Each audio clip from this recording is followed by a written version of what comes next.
Bueno, buenos días. Esto me ha sacado un poco a facultades también, siempre tenemos algún libro por el año, proyectores, etc.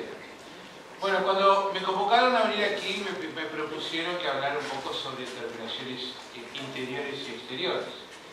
Y lo primero que hice fue ir al diccionario y buscar qué significaba terminación.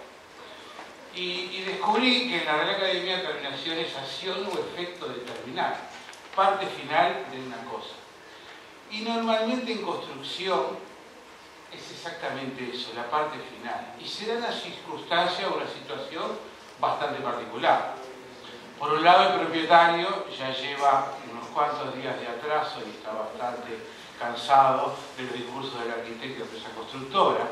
Los varios e imprevistos que surgieron también que generaron ciertas tensiones. El director de obra está cansado del tire y afloje entre la propietaria y la empresa constructora. El jefe de obra está cansado de pelear con los subcontratos, está cansado, quiere terminar la obra cuanto antes porque tiene otra por empezar.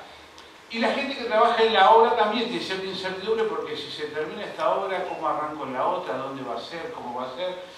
Y en el medio de ese clima distendido es donde empezamos a trabajar en lo que se ve, digamos, la verdad es en las terminaciones, tanto interiores y exteriores, que además tiene una importancia fundamental, porque normalmente lo que se ve es por lo cual se evalúa y se categoriza la obra. Entonces probablemente pasa de que no importa demasiado si la estructura o la platea tiene un grosor adecuado, si la estructura es adecuada y resistente, sino que importa más si el piso es de porcelanato o si los revestimientos son de tal o cual calidad y cómo están colocados. Normalmente entonces esas terminaciones son las que van a calificar el tipo o la categoría de la obra. Normalmente cuando hablamos de terminaciones, hablamos en los casos como en los casos de steel frame, en soluciones multicapa, soluciones donde hay distintas etapas, distintas capas de ese cerramiento van a cumplir con distintas funciones. Y normalmente debería existir o debe existir un relacionamiento de cómo, una lógica de cómo van a funcionar cada una de esas capas. Normalmente vamos a llamar a alguna de esas capas soporte y a alguna de esas capas terminaciones propiamente dichas. Pero normalmente pasa también es que muchas características que queremos de la terminación no son de la terminación sino que son del soporte. Y muchas veces algunas características que queremos del cerramiento no son del cerramiento en sí sino que son de las terminaciones. Entonces debe existir una fluida relación en el diseño entre cómo es o cómo hago la capa soporte y cómo hago las capas de terminaciones tanto interiores como exteriores. Para empezar con algo que más o menos va a ser común a todas las soluciones, en el caso del steel frame vamos a tener una estructura resistente que va a estar dada en primera instancia por los perfiles, los parantes, ¿verdad? Por los perfiles C. Va a haber una capa, y es común en todos los casos, de una aislación térmica, ¿verdad? Una aislación que, de acuerdo al sistema, de acuerdo a los requerimientos, de acuerdo al clima, podrá ser lana de roca, lana de vidrio, poliestireno extruido o espuma de poliestireno expandido. Son distintas características que van a cumplir esas espumas normalmente dos funciones al interno del cerramiento. Por un lado, la aislación térmica, por el aire quieto que van a mantener en su interior, y por otro lado, la aislación acústica. Mientras que en la construcción tradicional, la aislación acústica se resuelve con la masa del cerramiento, en las estructuras livianas, en las soluciones livianas, se resuelven por un sistema de sólido, resorte sólido. Es decir, generar un muelle resiliente entre dos placas sólidas para resolver el tema acústico. Por otro lado, tenemos en el lado exterior del cerramiento, más allá de que la estructura portante, las cargas gravitatorias van a llevar a los perfiles C, el tema de los movimientos que puedan haber axiles, existe una membrana o un panel de rigidización. Paneles que podrán ser fenólicos, ¿verdad? O SB, pero básicamente paneles que sirven, no cambia,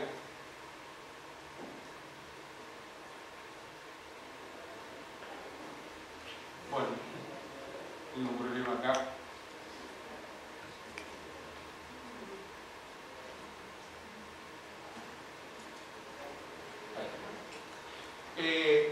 Paneles que a los efectos de resolver la rigidización tienen que resolver esfuerzos axiales, donde los tornillos no se deben desgarrar, deben soportar el cortante al cual están sometidos, y sobre todo el panel en sí debe resolver esa rigidización. Hay maneras, distintas formas, no sé si acá, de resolverlo, pero normalmente la idea es que las esquinas que tienen que resolver el desgarro sean continuas. Entonces, de no colocar esos paneles de rigidización con esta conformación, sino en cortes tipo bandera, resolviendo continuidad en esos ángulos. A ver si puedo pasar a que viene. Bien. Una vez que tenemos resuelto la parte exterior, vamos a ir un poco a algunas de las terminaciones en el interior, pero previamente vamos a hacer, aunque supongo que Asqueta ayer se lo habrá referido un poco a este tema, al tema de la barrera de vapor y el manejo del vapor al interior de los cerramientos. Aquí hay un esquema muy gráfico donde normalmente al interior del local se generan vapores de agua. Esa presión de vapor de agua, esa cantidad de vapor de agua va a ser distinto de acuerdo a las necesidades, a lo que pasa en la familia, cómo es la forma de calefacción, si se llama abierto o no, qué cantidad de habitantes hay, cómo se ventila. Lo cierto es que ese vapor, que es agua en estado gaseoso, hacia el interior del local tiene más presión que en el exterior. Por lo tanto, por diferencia de presiones, ese vapor va a tratar de migrar desde los lugares interiores a los exteriores, atravesando el cerramiento. Al atravesar ese cerramiento, ese vapor de agua va a disminuir su temperatura.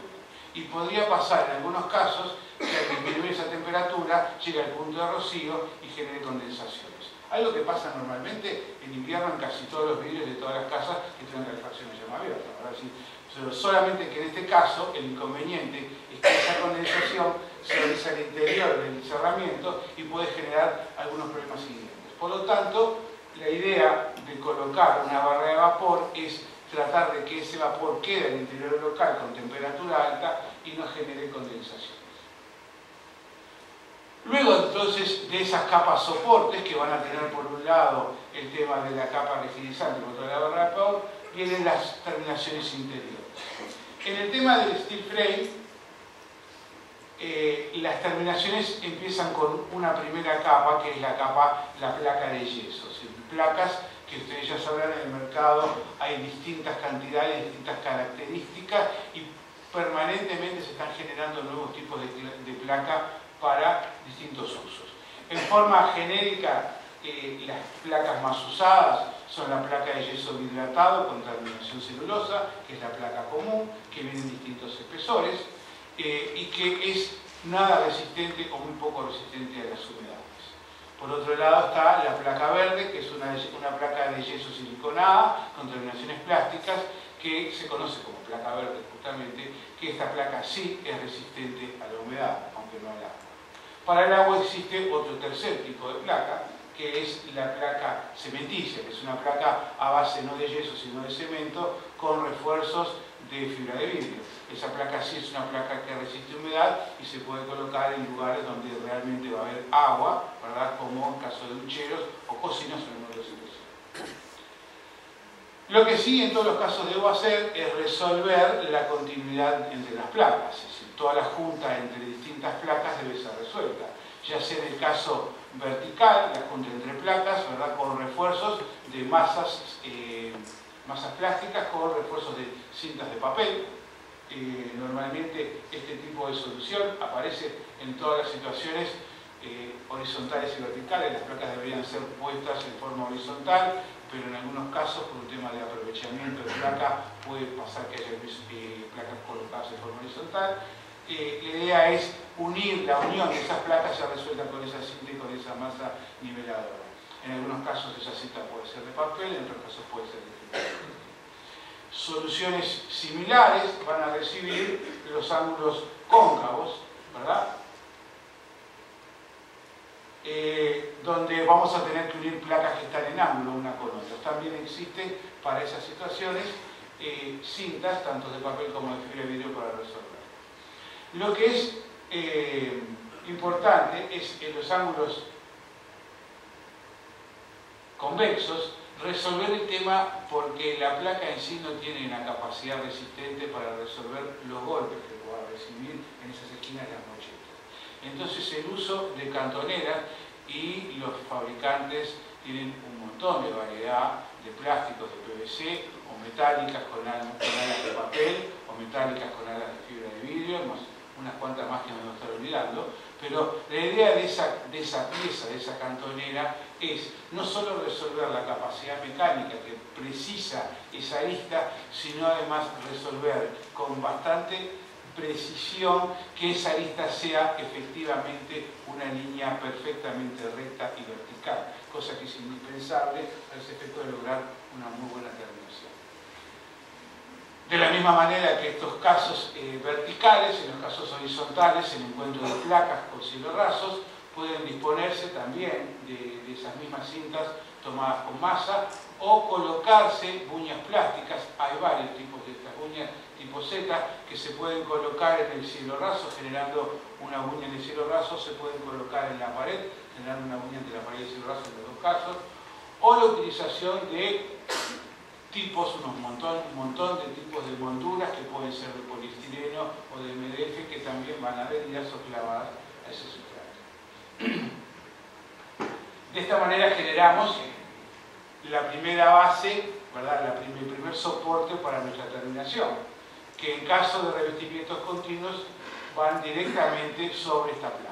En el caso de pinturas, obviamente lo recomendable es homogeneizar la superficie con un individuo total, mientras que por ahora lo que se hizo con masa niveladora es resolver la punta y además los tornillos de fijación que habían tenido esas placas taparlos, aún tenemos diferencias entre zonas con masa y zonas con descarga celulosa que van a tener distintas texturas. Entonces, lo indicado sería que antes de proceder a una pintura se haga un individuo total de la superficie para homogeneizar la textura. Por supuesto que después, si de acuerdo a las técnicas, a los tipos de pintura y los tipos de terminaciones que se quieran, vienen todas las capas de terminación de pintura necesarias, pasando por imprimaciones, para homogeneizar la absorción de esa pared que tiene bastante absorción en primera instancia, y luego de homogeneizar las capas de pintura que sean necesarias. Otros tipos de terminaciones de revestimientos continuos pueden ser empapelados. En este caso no es necesario ese individuo total, sino que sobre esa capa, sobre esa placa que solamente se le taparon los tornillos y se le encintó la junta, puede procederse directamente al empapelado con las distintas papeles y calidades que hay en este caso. Otros tipos de terminación son los revestimientos discontinuos. Y en este grupo vamos a tener todos aquellos revestimientos, sean distintos tipos de cerámica como porcelanatos, monococciones, bicocciones, o inclusive revestimientos pétreos, siempre de poco espesor. Al ir adheridos sobre esta superficie es importante que este revestimiento no exceda los 30 o 40 kilos por metro cuadrado, que es lo máximo que podríamos adherir con morteros cimenticios, donde también acá los fabricantes tienen una disponibilidad bastante importante en cuanto a productos, desde productos con mayor o menor flexibilidad, mayor o menor impermeabilidad, por ejemplo. Todos esos productos se colocan con llanas dentadas para asegurar una superficie o un grosor de superficie constante y se adhieren con un tiempo abierto, se van adhiriendo el revestimiento discontinuo en forma de revestimiento. Casos especiales suelen ser el de este tipo de cerramientos con los pavimentos. Mientras que normalmente tratamos que las placas no lleguen nunca al piso. Ayer en la propuesta de que la placa quede 1,2 centímetros por arriba del pavimento, en realidad esa dimensión de 1,2 no es una dimensión privativa, simplemente porque las placas tienen 12 milímetros y normalmente la forma de ejecución es acostar una placa en el piso antes de revestirla y luego al sacar esa placa lo que queda allí es esa junta de 1,2, que en algunos casos puede ser rellena con poliuretano, otras no, y luego se tapan con la colocación del zócalo. En locales donde hay mucha cantidad de humedad, mucha agua en el piso, sobre todo en los baños, es necesario pensar una solución un poco distinta. Es decir, evitar de que en estas situaciones el agua pueda escurrir por la parte de abajo del cerramiento. Entonces, una posible alternativa es que la placa no llegue al piso y colocar una placa cementicia entre el piso y la placa de terminación. Entonces, esa placa, que además en algunas veces puede formar como zócalos de no más de 10 centímetros de altura, también se puede hacer un espesor un poco más reducido para que permita con membranas o directamente con materiales impermeables realizar una media caña que luego va a ser revestida tanto en pisos y en techos por el revestimiento discontinuo. En algunos casos, sobre todo en el caso de en la combinación de estructuras pesadas con cerramientos livianos, suele realizarse una cordoneta, a veces son de hormigón, a veces es mampostería revocada directamente, del tamaño de la solera, donde se afirma el perfil de la solera, y luego los revestimientos que van a ir tapando eso, ¿verdad? Para evitar también generar algunas discontinuidades con respecto al tema del agua, para que el agua no salga de los locales con mayor cantidad. En exteriores. En exteriores ya habíamos hablado del panel de rigidilización, y luego precisamos de una capa o de una membrana que nos asegure la impermeabilidad, tanto desde el punto de vista del agua como el tema del aire, de velocidad del aire.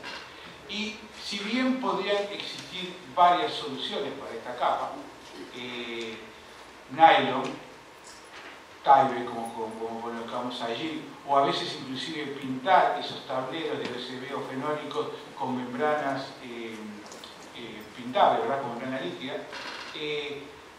cualquiera de esas soluciones nos puede dar una adecuada aislación con respecto al agua en forma líquida, es decir, a la penetración del agua.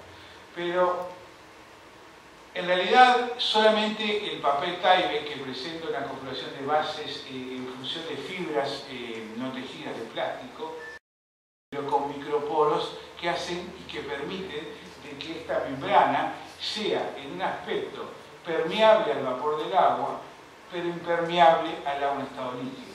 Y entonces, si por algún motivo, es cierto que ya habíamos previsto que no íbamos a tener pasajes o condensaciones por la barrera de vapor, pero si por algún motivo existiera humedad al interior del cerramiento, los papeles Tyvek lo que permiten es que esa humedad seque. Otras soluciones a base de nylon, otros materiales, lo que hacen es generar otra capa impermeable donde la humedad queda subyacente al interior del cerramiento. El papel Tyvek lo que permite es esa posibilidad de que esa superficie respire y eso pueda secar. Luego de esta membrana Tyvek, ya lo que vienen son distintos sistemas. Bien.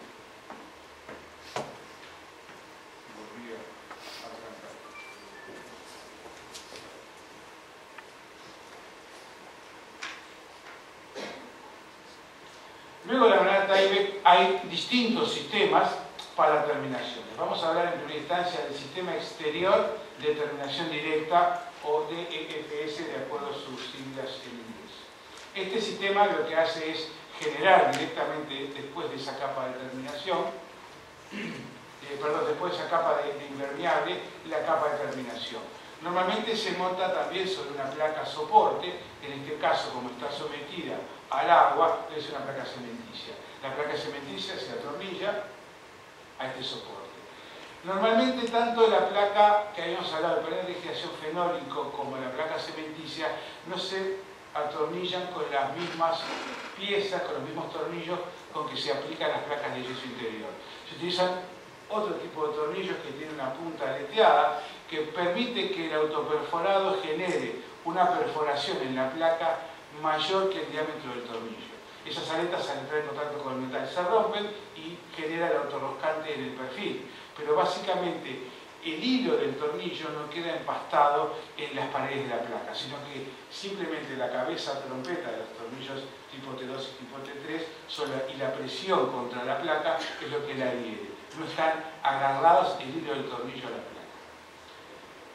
Sobre esta placa luego se coloca una capa de base o base coat, que es exactamente lo mismo pero en inglés, que que resulta de una placa que genera el plano de terminación, pero a su vez lleva incorporado en su interior una malla de fibra de vidrio que le otorga resistencia, no solo mecánica, sino resistencia axial. Normalmente esa capa debe realizarse, o ese refuerzo debe realizarse no solo en toda la superficie, sino que de forma previa se hace con el sistema envolvente, ¿verdad? Tratar de envolver no solo todas las bochetas, sino todas las esquinas con un refuerzo de malla, inclusive con mallas diagonales en las esquinas de las aberturas. Luego lo que se coloca es la malla total y se vuelve a colocar esa capa de base. En total el espesor de este revestimiento debe ser de unos 5 centímetros. Esta capa de base consiste en un mortero cementicio con polímeros acrílicos, donde también esta capa le otorga una cierta seguridad con respecto a la impermeabilidad, porque esta capa también constituye un material impermeable. Luego, y por eso es directamente la terminación sobre el exterior, se coloca la capa de terminación o capa finalización. Y acá existen, los fabricantes han desarrollado un montón de morteros, monocapas, pero en realidad que tienen cargas minerales, que son pintables, pero tienen cargas minerales, de manera que yo puedo lograr y seleccionar una variedad bastante importante de colores y de texturas. Y normalmente los productos ya vienen con su textura y su color. Y la precisión va a depender fundamentalmente de la calidad de la mano de obra y de la preocupación de la mano de obra. En estos casos, estos revestimientos pueden ser colocados con rodillo de textura, con llana y a veces con pulverizadores, proyectados con pulverizadores. Un poco la calidad de la terminación va a depender un poco, como decíamos, de esa precisión y de que la idea de no dejar marcas es poder muchas veces, cuando se hace con rodillo, trabajar en forma de asterisco para que no exista direccionalidad en la aplicación del producto de terminación. Pero básicamente esta capa resuelve los dos temas, el tema de textura y el tema de color. Como detalle importante es cómo resolver en muchos casos el tema de la terminación de las mochetas. Y en el caso de abertura, más allá de que acá hay una propuesta con una abertura de aluminio con un premarco, es que tanto la capa de impermeabilización, la capa que en este caso puede ser el Tyvek, se llegue hasta por debajo, por lo menos del premarco de la abertura, para asegurar el continuo impermeable, y que luego se reconstruya con la capa cementicia, la superficie de apoyo para las dos capas de terminación, para la capa base y la capa de finalización. En este caso también es posible que la terminación exterior del edificio sea en forma directa, pero con un revestimiento discontinuo. Y en este caso también podemos colocar morteros cementicios. En este caso seguramente exigiremos un mortero cementicio que tenga fundamental capacidad de aislación lumínica, ¿verdad?, de resistencia al agua, ¿verdad?, y una terminación de un revestimiento discontinuo, que también en este caso pueden ser cerámicos, algún tipo de cerámico, porcelanato o monococciones, o algún revestimiento pelletero. Normalmente también, como son revestimientos adheridos, vamos a tratar de que el peso de este revestimiento que está adherido a esa capa de sustrato no exceda los 30 a 40 kilos. También son colocados con morteros cementicios, con llana dentada, para asegurar y calibrar el peso de ese revestimiento. Y ahí lo que tienen son algunas fotos de algún tipo de revestimiento colocados y donde, por ejemplo, se pueden alternar en una construcción revestimientos continuos y discontinuos. Es decir, colocar en alguna zona revestimientos pétreos, como en ese caso, con terminaciones de final cobre. Otro tipo de terminación directa son los revestimientos siding. En realidad, el siding, en el que acá se muestra un esquema más que un detalle constructivo, no es nuevo en nuestro país. Yo recuerdo haber visto en la Costa de Oro muchas casas construidas en la década del 60 con aquellos planos económicos, donde los tímpanos de los techos a dos aguas se resolvían con mortero pero simulando un siding.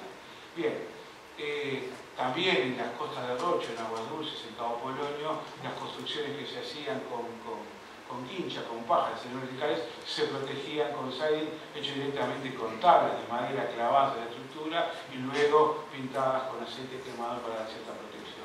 Ese tipo de solución, ese tipo estético de solución escamado, se ha desarrollado con distintos productos para la construcción en seco. Entonces existen, cada fabricante tiene una línea de productos, una familia de productos pensados que pueden ser en PVC, en fibrocemento, en madera, inclusive hasta en metal.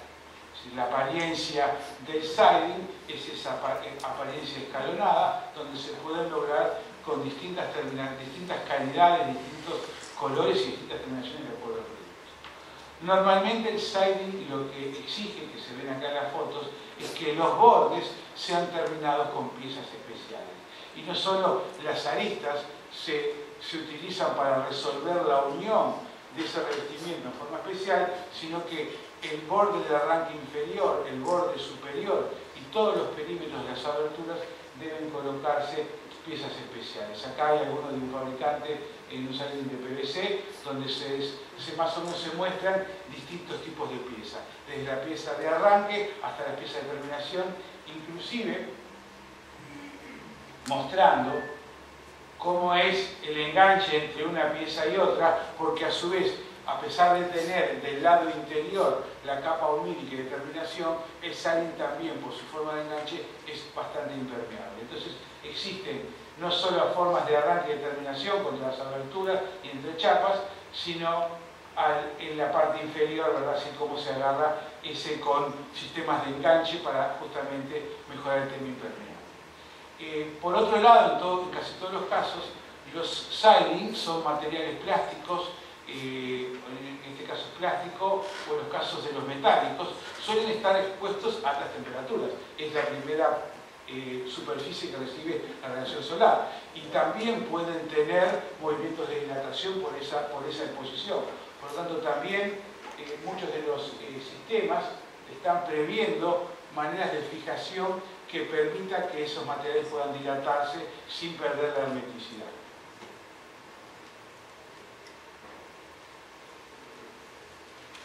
En otros casos, se mejora aún más la aislación térmica que habíamos generado a la interna del cerramiento con esos sándwiches interiores, sino que además podemos mejorarla y eliminar el puente térmico que deja la estructura al tener aletas en contacto con las capas de terminación de un lado y del otro, eliminar los puentes térmicos colocándonos una capa exterior de aislación térmica y a su vez de terminación, también conocidos como EIFS de acuerdo por sus normas en inglés. Normalmente este sistema de terminación vuelve a aplicarse sobre el soporte anterior. Ya teníamos la misma capa de rigidización y el mismo papel Tyvek. Sobre esa capa de terminación se coloca nuestra aislación térmica. Que podrán existir varias alternativas. Normalmente una de ellas es colocarlo con tornillos y arandelas de fijación. La idea es que el tornillo no desgarre el espumaplast, o sea, aumentar la superficie en que el tornillo ejerce la fuerza del espumaplast con una arandela plástica y atornillar ese sistema a la capa soporte. En algunos casos se puede ver que esta espuma no está fija por tornillos, sino que está adherida con morteros especiales. En ese caso, como no puedo adherir un mortero al Tyvek, el Tyvek debería migrar y en lugar de estar en esa posición, que es bastante cómoda, la instalación sobre las placas de USB o las placas de USB de rigidización, pasa a una posición interna y se coloca entre la estructura y la placa de rigidización. En algunos casos van a ver que esa solución es perfectamente posible. Se coloca primero el Tyvek y luego se coloca el panel de rigidización para poder pegar sobre las capas de polietileno. Normalmente lo que hacen los tornillos es aumentar la superficie de presión para no desgarrar la capa de aislación térmica, la capa de polietileno partido. En algunos casos, como se ven en estas fotos, ya se adhiere una malla de fibra de vidrio a la superficie y ya el tornillo, cuando se coloca, se genera ese continuo y se aprieta a la propia malla, al espumaplast. En algunos casos, como en el caso de esta foto, lo primero que se hace es revestir con la espuma de poliestireno expandido toda la superficie, fijándola con esos tornillos y con esa cerradura. La capa que sigue es análoga a lo que habíamos visto después. En realidad empieza con los refuerzos que vamos a hacer con fibra de vidrio en todas las esquinas y en todos los bordes. Particular atención merece los ángulos, ¿verdad? Esos ángulos que obviamente la capa soporte luego de la espuma Plus va a tener muy poca capacidad resistente, que es necesario sí o sí reforzarlas con cantoneras. En este caso lo que ven es una cantonera de PVC que a su vez tiene la malla de PVC con que se va a forrar todo el sistema. Todo eso genera un borde que no solo me da nuevamente la necesaria resistencia, sino que va a determinar que esa arista sea una arista perfectamente recta y vertical. Luego de colocar el poliestireno expandido, entonces se han hecho esos refuerzos, de forma similar a lo anterior se coloca la capa base, ¿verdad? Es decir, que es el mortero elastomérico. Normalmente se coloca una primera capa, luego se coloca la capa de fibra de vidrio para colocar una segunda capa de mortero. Acá lo que están viendo es ya la colocación de la primera capa de mortero, la capa de fibra de vidrio por arriba, para recibir luego una última terminación. Aquí en estas muestras está más o menos explicada la secuencia. Sobre la aislación va la capa base, ¿verdad?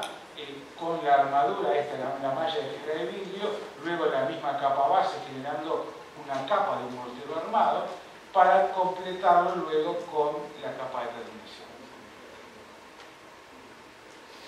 Estos son algunos detalles de algunos de los fabricantes, donde también explican que en los casos interiores o exteriores, esta capa de terminación de la aislación térmica no llega al pavimento para que no quede, obviamente, allí expuesta a humedades excesivas.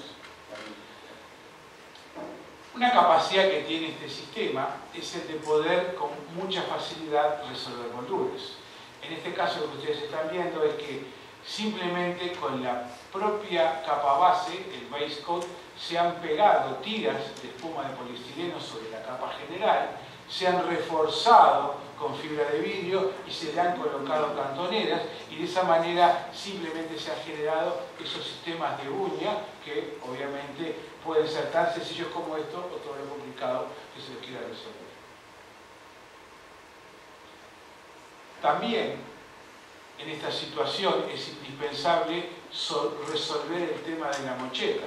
Es decir, precisamos para aplicar el base coat una superficie rígida, ¿verdad? Para que genere esa arista de la mocheta. En este caso también se coloca una placa cementicia en todo el perímetro de la abertura, que se va a reforzar con las mallas de fibra de vidrio para luego terminar con las dos capas normales de base coat y final coat.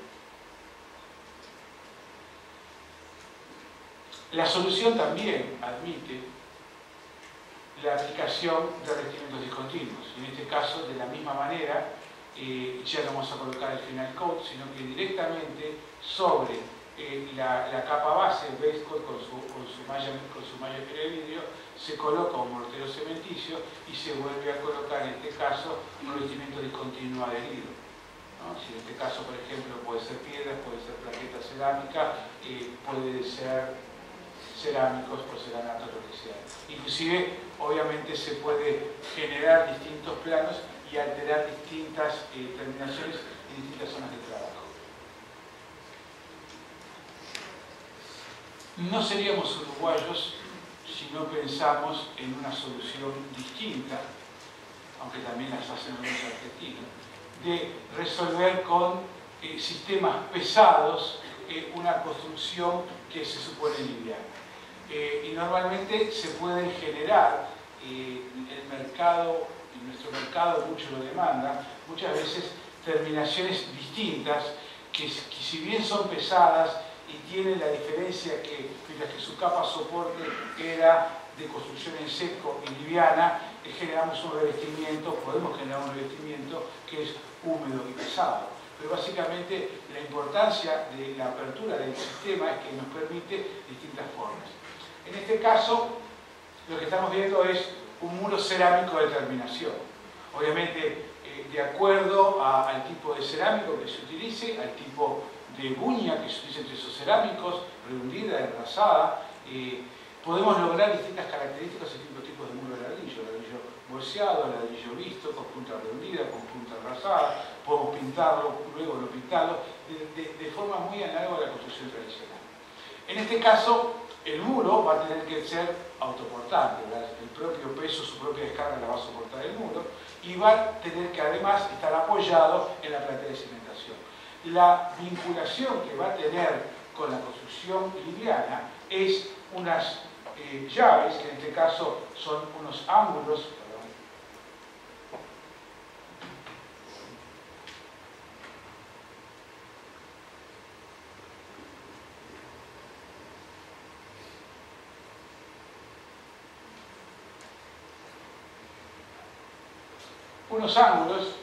que vinculan la estructura de la construcción liviana con los cerámicos. La idea es que esos ángulos no estén fijos a la rigidización, sino a los montantes de la estructura. Y en ese caso, en horizontal, probablemente, si la separación entre esos montantes era de 40, debes colocarlo cada 80 centímetros, un montante sí, un montante no, y si fuera 60, cada uno 20. Eso es en horizontal. Luego, en altura, aproximadamente, de acuerdo al tamaño del cerámico y de acuerdo al hilado, pero cada 60-70 centímetros, colocar también en altura esas mallas L. Y normalmente lo que se hace es, en cada una de esas vueltas, alternarlas para que estén apoyadas en distintos montantes de la estructura. Este muro se puede colocar y se puede construir cerca, generando una cámara de aire, como en este caso, entre la estructura liviana y la pesada. Esa cámara de aire puede ser hueca o puede ser rellena, en este caso con aislación térmica.